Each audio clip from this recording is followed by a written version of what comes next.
680's Richard Southern joins us. Richard, no doubt it was a historic meeting between Trump and Kim Jong-un, but what did investors think about it? Not much. There wasn't much for investors to latch onto. There was plenty of political theater, Francis, but not much in the way of concrete agreements. Certainly the handshake, as you say, very historic, but when they signed their agreement, the details were left vague. There was no agreement on ending the technical state of war between North and South Korea. Also missing was a timetable for Kim to give up his weapons. I think what some investors were really taken aback by was the news conference that Donald Trump held after the summit, where he again took aim at Justin Trudeau.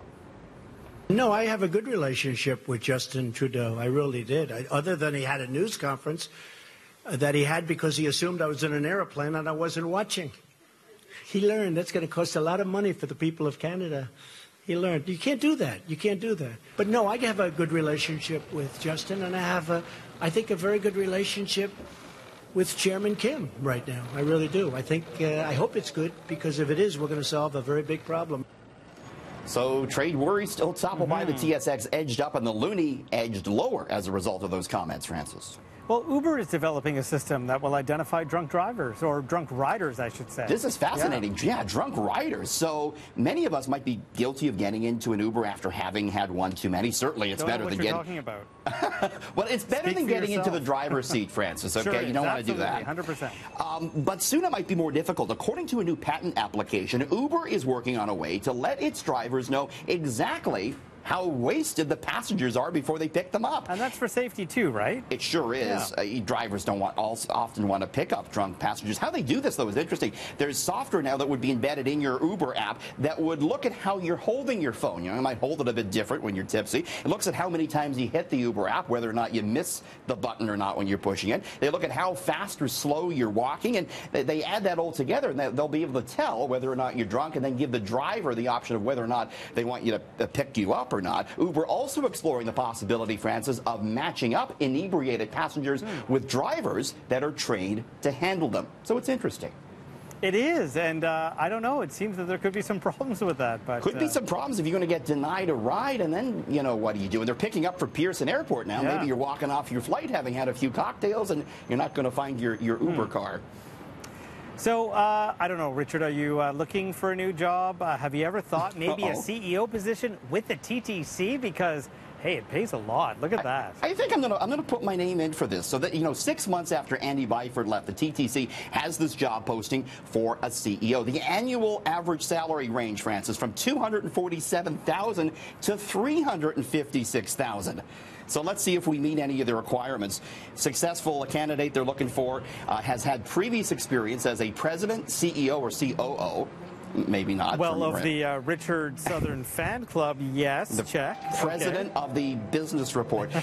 They're looking for experience in public policy. They're looking for someone who has high visibility among media and public. So that could be us, Francis. They are looking for a business degree in administration, a graduate degree in administration, public administration. You have until June 22nd to apply to be the top man at the TTC, where you can enact all the change that you've always wanted to make at the transit system. Yeah, and you have to learn to apologize, right? Remember Andy Byford? Every day he was out there. But you know, for $350 grand, I think we can apologize every day. Absolutely. Well, who knows what valuable items are actually lurking in your home? So there was a vase that was discovered in someone's attic, and it sold for a lot of money. It sold for 19 million US dollars. That would be 24 million Canadian. This was an ancient Chinese vase. It was discovered in the French family discovered it in their attic. It was in an old shoebox. They didn't know what it was. They took it to Sotheby's in Paris, and they said, guys, you got an 18th century vase that is worth millions of dollars. Can you believe that? Could you imagine? Unbelievable. They actually said they took it on the subway to Sotheby's. They had no idea it was valuable, and it's the most valuable Chinese vase ever sold at auction, Francis. So check your attic when you get home. So I love this. IHOP released their new rebranding this week as IHOP and what it actually stands for. But they're being relentlessly mocked by other restaurant chains now. Oh, everyone's throwing shade on them. Look at Burger King, what they did. Burger King said, hey, we're changing our name to Pancake King.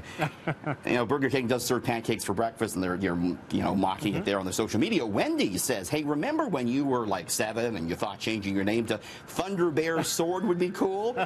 Like that, but our cheeseburgers are still better. Ouch. A&W, it's changed its name to an upside-down A&W, saying, hey, don't ask us. We have no idea what this means either. And Chili's says, we usually don't throw shade, but seriously, that's what this was all about. Here's a real burger for you.